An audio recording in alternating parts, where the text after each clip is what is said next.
This is Hacking the Afterlife podcast with Jennifer Shaffer.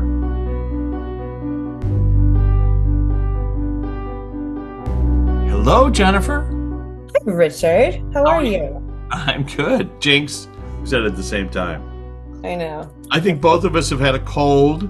I mean, I had an awful one. I couldn't even talk the other day. So I got to the point where, because I had so many events last week, I'm sorry about, for all the listeners, I've already had complaints about the fact that we didn't have our normal podcast, but I had a wonderful event for the Alzheimer's Foundation, and then I didn't tell even. us about that. What happened? What was that like? So it's very dear to my heart because my grandmother passed away from it, and I just want, I mean, I just want us to be preventative about it. So between the medicines that they're trying to come up with, they've done, I mean, they're funding so much research, and they actually have something that's already been approved for people that are just starting to get Alzheimer's. And so it's really fascinating to me. And, like you and I've talked about, I don't necessarily feel sorry for the people that have Alzheimer's because they're having the time of their life, but I do feel the burdens and what happens to the people that have to take care of them. And right now, the cost of taking care of somebody that has Alzheimer's is just astronomical. And we need to end it. We need, that's our goal, is to end Alzheimer's. Yeah, I mean, the irony was, I'm sorry, I forgot to tell you.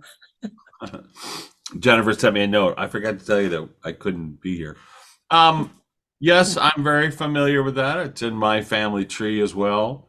Yeah. And the odd thing is that in our research, and let's call it that, we've been doing this for 8 years every week. We've spoken to people on the flip side who had Alzheimer's during their life. Mm-hmm. What they report is fascinating to hear, that they're fully aware back home of everything that's happening on the stage, even though it's difficult for people on the stage to realize there's just files that aren't working in the computer. They've shut down. So the question is how do we prevent those files from shutting down, whether it's with a plaque, at some point they were talking about that, or whatever's causing those files to shut down, before they should. Or, I guess it's been around forever. It's been around since the dawn of time. But I know. And so I'm more fascinated with it because my whole day at work, I can't remember what happens. So I'm in that delta theta state. So I'm like, wait a second, is this helping my brain? I have been told it is, that this is actually going to give me longevity, which makes sense because I have to be present when I work. I can't escape or think about things that are going on. I have to really be clear. And I've made it a practice to do that. And so I'm hoping that's the case. I'm actually going to a retreat in Cancun, an advanced retreat for Dr. Joe Dispenza, who you and I have talked about. Okay, sure. So they're actually measuring the brain waves. They're measuring. He's been funded to measure what happens when you meditate. So this is also an interesting form of, area to discuss, which is in the film Hacking the Afterlife, which you're in. I also filmed an interview with a friend of mine who has Parkinson's. And during the 4 to 6 hour session that she did with hypnotherapy with Scott DeTamble, her symptoms disappeared. She stopped shaking. She was no longer bouncing off walls. She spoke normally for those 6 hours and was able to access her higher self and talk about the journey or how the onset of the symptoms came in her life very clearly. Yeah. So the idea being that when you're in touch with the flip side, let's just call it that, when you're bypassing the filters that are on the brain, you're able to communicate in such a way that it's clear without the affliction. Now, we haven't had a conversation, me and you and a dementia patient, talking to their higher self while they're in the room. Right. But we have done that a couple of times with a close friend of mine's father who was in hospice care. And I didn't tell you why we were talking to him, but he was very clear about his experience, that only 10% of his conscious energy was in his body, and that 90% was already back home. But what we haven't been able to ask people, and this is something you might bring up when you're in this conference, is can we talk to scientists on the flip side who can help us to access how to prevent the symptoms from happening in the first place. That would be an area of an avenue of discussion. Yeah, that would be. I mean, I have talked to people that have been in comas. It's been very unfortunate. I had a client, and I think you remember this. I had a family that reached out to me that their son was on life support because he ate something that had peanuts, that was made in a peanut, not peanuts, didn't have peanuts in it, but it was made in a peanut facility. And they wanted to know basically if they should pull the plug. And he showed me what was happening to his body. And and it was so gut wrenching that he's like, I can't get back in. There's no way I can get back in now. And that, it was Oakley and Bread Shoes for Oakley. They made he came through with a lot of information that they now are been, been helping so many other people that have had allergies, become aware of it and dealing with people that have allergies. But that being said, between that and then talking to people that have been in comas where where they're tied to their body, but they're not gone, that's fascinating. Or when people are in hospice. I mean, it's just interesting how different people are when they're tied to their bodies but not in their bodies. And so it's a weird avenue of exploration that we've been doing, and we've been doing this for 8 years. So I don't know, it's fascinating. But I do want to ask our friend Luana Anders, our friend on the flip side, who's our class moderator, who passed away in 1996. And she is the one who moderates our class, and so let's ask her if she has anybody she wants to bring forward or stuff she wants to talk about previous sessions or. Showed me somebody that I read. I read Selma Hayek last week. Okay. A couple of people that I read that were very fascinating to me. But they were just what they want to do with the world, how helpful they are. She was super funny. She was, but she wanted to talk about Israel and what was going on there. But give me a second. Sure.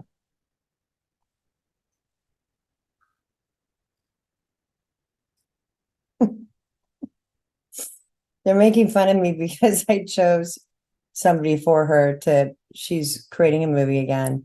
And she asked me who she should, put in there as somebody that she's going to be working with, that she's going to be, next to as a boyfriend. That has to be relatively It's an unusual way to do casting these days. Yeah. Right. And of course, I'm like, you've already been with this person, but Ryan Reynolds is my favorite because he's so funny. He's like, no, Jennifer, that's not going to happen, Ryan. And I'm like, okay, but we went through this whole process, but it was I don't know why Luana showed me that. They were actually making fun of me that I was doing that I was choosing a cast member for that. But is it funny though? Because I still deal with people that, some people's complaints is that we only talk to celebrities. We don't. That is not the issue. No. It's just they show me somebody, I'm going to recognize them. If we just talk to people that I didn't recognize, and there are some, but you do, they always make sure one of us does. Sure. Like, that's the only reason Well, why. and in Luana's case, she did over 300 TV shows and movies. And so that is her language. So showing you how that she thought it was hilarious that in your session with Selma, that's what you were talking about, as opposed to, like a journey of your life. How many lifetimes have you had, et cetera, et cetera. Or loved ones on the flip side. I did meet her in Cannes some years ago, and she couldn't have been nicer. Just a super, and she did a movie with our friend Robert Town, and I would be curious how's he's doing because I haven't talked to him in a while. We need to pay a visit, probably. Well, that might be difficult. So, Luana, who do you want to bring forth for us to talk to? I mean, other than teasing Jennifer about her work. I know. Hold on. She says gently teasing. They found it interesting because I did ask the class to be there. I had 5 minutes. I trained myself so I'd read people in 5 minutes, and somebody would knock on the door, and then another person would come in, Wow. and then there was over an hour. She waited an hour to see me. There was over an hour and 40-minute wait to come in because, of course, when they go outside, they tell everybody. And it was a Latina community, which was wonderful that Jessica Alba had at her house that they were celebrating. That's and great. Just a bunch of people, artists and everything. It was couldn't have been, they were so wonderful and so nice. Give me a second. Hold on. Okay, which one? She's talking about both of our dream states. I have recently had some very interesting dreams. Please share. Oh, she's reminding me. So the other day I had a dream where I don't know, I had a place on the beach, but it was and my girlfriend was coming in. We were going to go to a volleyball tournament, something like a long time ago. That's what it felt like jumping into memory.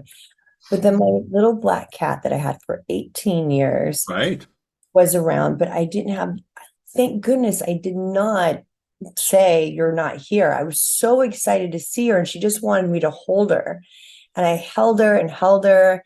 And I didn't want to go to this volleyball tournament because I'm like, wow, you're around here a lot. I haven't seen you in a while. Just one of these crazy, moments. And I woke up going, oh, I had a visitation from my black kitty cat. That's great. And I forgot that. It wasn't something that, and she's putting that in my head. So let me see what she wants. Probably because Hyra's, but we talked about Robert Town and Hyra popped in. Hold on. Interesting. What as opposed to when?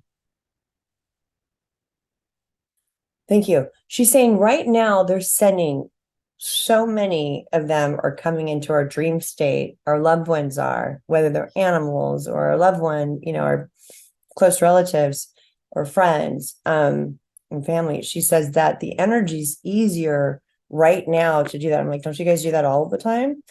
Pop in. She goes, it's a lot easier right now with the energy, which is interesting. So why is that, Lou? What's the difference between now and before?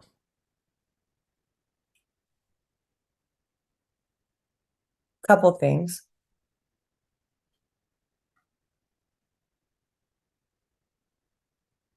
With what's going on in the world, she says one of the things is that people are asking for a lot more help, Hmm. a lot more help. And even though they might not, thank you, they might not be directing it towards their loved ones hear it. And so, Interesting. So the act of asking for help helps lower the filters that are on the brain that block this information from us. correct. So, and they're able to visit in dreams. We've talked about this before, where you set the intention before you go to sleep, if you want to talk to someone specifically. But also, she's saying, just in general, because people are asking for help, Yeah. That it what lowers. they're getting, and maybe it's that the disbelief system is lessened because, oh, I don't know, whatever, because they watched our podcast, and then suddenly they're like, oh, maybe that was Aunt Betty. Today, something scrolled across my head while I was listening to something. I'm like, our global mission for you and I is to help as many people as possible get into attunement with their own intuition and their own loved ones. That really is our goal. Everyone can do it if that's what they want to do. Yeah, absolutely. And And we're it's funny because it's such an odd paradigm because neither one of us are trying to, enlist people in an army of, believers or followers or blah or any of that stuff. It's just you can do this at home. You don't need us, but this is well, they're showing the reason. Well, thank you. They're showing us the reason why it works is because every person perceives and interprets things differently, whether it's feeling it, like we've discussed before, seeing it, smelling it. You don't have to have any of those senses to actually be in the quantum field to talk to them.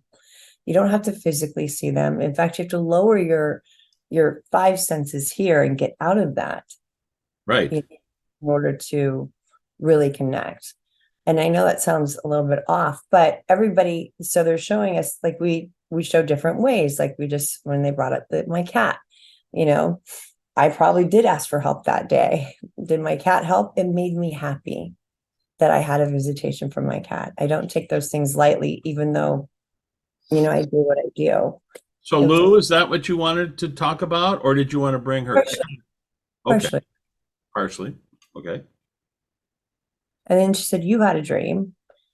You always dream, but it had to do with Sherry. I'm getting Sherry. Maybe Sunday night. Hold on. Oh, it's not you, it's Sherry. Did Oh, Sherry share a dream with you like Monday or something like so that? my wife, who does have very unusual dreams and Very experiences, clever. it's very possible. Can't remember her mentioning it to me specifically. But Luana, what is it within the content of that you want to talk about? Had to do with her dad, maybe visiting her. Okay. Um, But so I'm specifically, Luana, did you want to talk about her hold dad on. or her ability to do so, or She wants her to know. She wants her to know that not only does she have access to her dad, just like I have access to my father, and you have access to your father, but everybody has access to the class. Everybody has access to everybody over there if they believe it.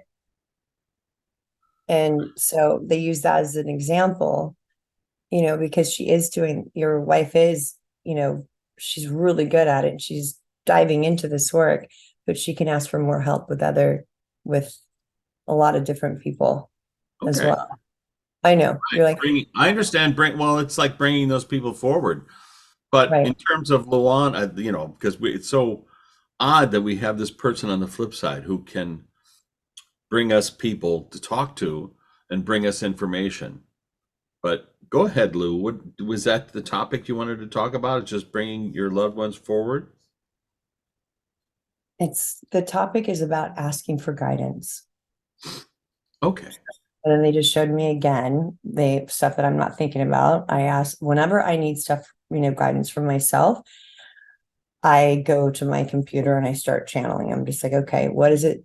If it's about a situation. So I asked about this particular situation and they said, go do it immediately. Go, buy this thing immediately. And thank goodness I did, because if I wouldn't have done that, I would have missed out on this most amazing opportunity if I didn't like literally stop within 2 sentences and went and did it. Oh, So I trust it. And what they're saying, I believe what they're saying is if you ask, you will get nobody. Okay, that's another thing. Nobody bad's going to try to come in and try to help you. yeah. Or Like, harm you. how do we know where the information is coming from? It has to come from your energy field. It has to come from the people who love you, your higher self, your guides. Um, Hold on. That was another thing that they wanted to mention. Hold on. If you do this, if you ask, then it'll be easier for them to participate in helping you. They can help you, but if you don't even think they're around, it's not going to be as effective. Sure. If they show up to help you and you're not receptive to it, there Right. nothing will Just show happen. me, like, you can walk into a place, but if you feel the army behind you or the people that are supporting you and you have them right there with you, that's thank you. That's exactly what they're doing from the other side. It's just that, they're just saying, know that we're there because you'll feel better. Your energetic, our brains, I believe in neuroplasticity, our brains, with whatever we tell our bodies, do change the way that our bodies react to things. And so that's a good example. If you know that they're there, And also the possibility, because we've right, talked about this. I mean, when we talked to Harry Dean Stanton on the flip side, he was the one who said, tell people to believe in the possibility that there's an afterlife. And he was a lifelong skeptic. He said, because then they won't waste another minute of their lives arguing about it like I did. And he argued about it all the time. But that idea of, and I think that's what we're talking about, which is people are opening up to the possibility, not exactly what we're talking about, but there's a possibility that life goes on. And by doing that, it's like they've opened the garden gate. But yep, Lou, you're the one with the list. People are always asking me, "Can you talk to this person? Can you talk to that person?" And sure. I always go, "You got to talk to Luana because she's got the list of who gets to come in and talk to us. If there's somebody on it or not, that's okay. It's your list, Luana." She rolled her eyes and So said, she goes, didn't somebody passed away like a week ago? And then, our buddy Chandler showed up. I'm like, come on. "Listen, Not he's gotten a lot of people asking us to talk to him some more. So really? yeah, Okay. so Matthew, the floor is yours, my friend. We appreciate you coming by a couple of weeks ago, and more people wanted to hear more from you. What's up?" Oh, I feel like so what I feel like he's saying, he's like, my job is I'm a connector. He just made fun of me. He's like, so let me get this straight. You could talk to Steve Jobs and you're okay with it, or Kobe Bryant, you're okay with it, but then I come back and you're like, not again. Ah, Not good again. point. he wants to address some of the questions that people have. That's interesting. Okay, please do. Please do. Do you have any particular Well, questions for yes, I do. So, what have you been doing since you crossed over? And what's that like? I mean, for us, it's like an exponential thing. He just started laughing. He's like, not jacuzziing. Not jacuzzing. You did say you had to have a buddy system now. Yeah, That's pretty he's funny. so funny about that. Hold on. He's serious but funny. Like probably could have saved his life, but we will never know, as he said. Hold on. I know. I actually know a couple of people that have died in a jacuzzi. So, which he just showed me. Ouch. So, who are you surprised to see since you've gotten over to the flip side? Prince. He was surprised to see Prince. Okay. Yeah, so surprised to see a philosopher, and I'm not sure which one. Was he Greek, Roman? He says Socrates. Hold on. Okay, very good. Socrates. Matthew, would you bring Socrates forward if you don't mind? Is it hard to bring him forward? He's just saying no because he has more to say. Hold on. Oh, please do. I interrupted you. Sorry. I don't know. It's challenging for me to like try to get it all. Hold on. He's got the floor. He's the whole purpose of, I think, the beginning of our conversation is because he's been listening to the needs of others like he did here. Like he just showed me, Michael J. Fox, there's a great tribute that Michael J. Fox said about how when he got his first job, as Chandler, he wrote a big fat check to his foundation. Oh, wow. Which was very, when he first started, and he goes, that's the kind of person that Matthew Perry was like for a lot of people. Hold on. Okay. He says, thank you. He loves being able to talk to people and having them be more receptive than he could have ever imagined them being. Okay. Even if it's through somebody like me, or even if it's through, just thinking that he's around. Like his closest friends, that's easier for them. It was a little bit more challenging for me, even though I'm a medium and I had several people that actually knew him, as he showed, how time doesn't exist really over there, how he's able to see all the threads of what's going to happen. Really. So he was surprised to see Billie Holiday. He said that he loved her music, but that was a surprise for him. And he was surprised to see several friends that he lost along the way during his sobriety. His journey, yeah. Sure. And so what was that like? So when you get to the flip, Like you still haven't, because you still haven't read my book. I'm like, no, I haven't read your book yet. I did, he told us to read his book and I did. It was great. His book is great. And by the way, the first chapter, he says, think of this book as if I'm talking to you from the afterlife. Read this book as if I'm speaking to you from after I've crossed over. I mean, literally says that in like the first. I'm sorry I didn't put you, Jennifer, in my credits. But I mean, here we are having a chance to talk to him, and he says the same things in his book, which neither one of us had read. But there he was talking about his journey, and it's really well written, and it's a bestseller now. So I just want to point that out. If you haven't read his book and you really want to hear his voice, pick up his book. Yeah. It's on Kindle for. Well, part of me didn't want to because I'm still meeting people that know him. You don't want to let that influence whatever you're hearing from him. No, but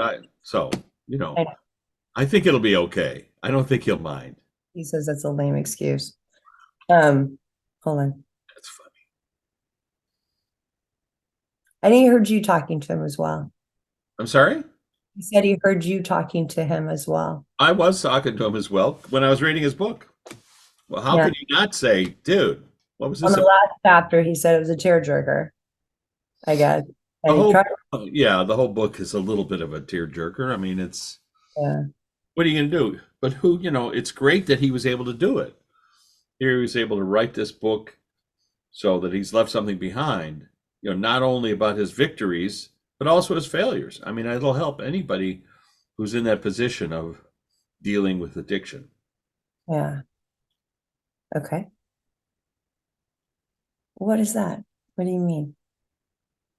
Oh, he says you missed part of the point of having a book He says everybody needs to have their own book, their own play of their adventurous life. He says, I was fortunate enough to make mine a ravishing success. If you look at how all the ups and downs and sideways, he says, he was. That's kind of funny. Um, he says, I'm here to help people succeed in their own paths in this world and beyond. And he's glad to be a part of the class. I Well, think, let me ask you if I can. So since we've spoken to you, it was only 2 weeks ago, and I'm sure that the time frame is completely different for you. But just in terms of your observing your lifetime and the play that you crafted and you participated in, do you feel like you did most? You talked about what a wonderful life you had. Do you feel like you should have stuck around for more, or was this an exit point for you? no, he said he exited at the most perfect time. Interesting way to put it. Stage front instead of stage left. Hold on. Stage front instead of stage left. Very clever, which is, people fall off the stage. What are you going to do? And then suddenly you're like, oh my gosh, that we lost the part of this, the hero of this act. But, Yeah. you try not to judge people for how they fall off stage. It's for how But they he says work. it takes a lot for people to have the perfect play. Everyone plays a part. So are you going to be upset at the villain? You show me. Thank you. Are you going to be upset at the villain if they give you the best play possible? No. Exactly. You become No. friends with your villain. High fives to villains after the play. Yeah. Um, like high five for his sobriety, high five for having to go through what he went through. Um, I said, are you going to come back and do it all over again? And he just left the room. Well, let me ask you before you leave the room. Sorry. Um, Meeting up with Prince and Billie Holiday, very interesting. Both musicians. Have you heard them play or perform over there? Yeah. The archives are front, forwards, and backwards. So the lifetime, he says you get to jump into a bunch of different lifetimes that they're in, that they're playing. Wow, Showed that's me, he keeps bringing something back to, oh, Romeo and Juliet, who wrote, I'm sorry, Will Shakespeare. Sure, give me a second. He's like, I'm no William Shakespeare, but we had similar addictions. interesting. We had beautiful musings. And he said at least he was able to get out his own story. I guess he was one of his favorites. So I Oh, don't know. yeah, and for fans of Jennifer and my work, we did talk to Will a couple of times Nope. to ask him, if he ever showed up while people were doing his play. He said he showed up a couple of times why during the deepest, darkest of his plays. Really? And yeah. You mean that's Matt talking about Will? Yeah, talking Oh, about what well, what's it like to talk to him now or see him now, if you have? he said it was like chatting with somebody, like, two guys at a bar drinking beer. Like it was just that was that kind of conversation. Conversation. Wow, very cool. To Yeah. drink or not to drink? That's the question. It's all fake over there, he says. Oh yeah, you can't really. Well, you have no brain to get drunk with, so it's all sort of a construct. So, Matthew, what do you want to tell your fans who are tuning in and missing you terribly? You're welcome. Hold on. He says, tell them that I'm available to help them. And what's the simplest way to do that? So he showed me, he's like, it's not, it's just like here. He goes, I can give information to a lot of people at the same time with how they direct message people here on Earth. Yeah, right. You're outside of time, so you can send Yeah, a billion texts simultaneously. right. And he showed me that movie with what's his name? Oh, come on. Oh, thank you, Jim Carrey. I was going Anyways, to say that. movie with God, that movie God, where Yeah, messages sure. or whatever. I couldn't like it's so funny. I'm like, what's his come on, tell me what his name is. Um, okay, show me it. Huh. The more that they believe, he's like, tell everybody, the more that they believe, the easier it is to receive. The more that even's poetic there. The more they believe, the easier it is to receive. The more that you believe, the easier it is to receive. He's mentioned Jim Carrey a couple times now. It's the movie's Bruce Almighty, where he suddenly God So steps aside and says, "You do it." Okay, very good. So, but what is it about that film, or what is it about Jim Carrey that you want to zero in on? As you mentioned his meditation. he said he knew things, like he channeled that guy when he did the movie. We talked about that. Andy Kaufman, yeah, and I talked to Jim about that. He was definitely asking Andy Kaufman to help him with that movie, and he clearly did, and maybe it drove him a little nutty because he had a hard time with that. But so, what are you saying, Matthew? Are you saying that Jim believed, and so that's what has made him, the actor that he is? So let me ask you a weird question. Have you met any conscious people, the higher selves of people that are still on the planet? Constantly talking to Rachel. Courtney Cox. Constantly talking to who? Rachel who? Courtney Cox. Courtney Cox. Okay, sorry.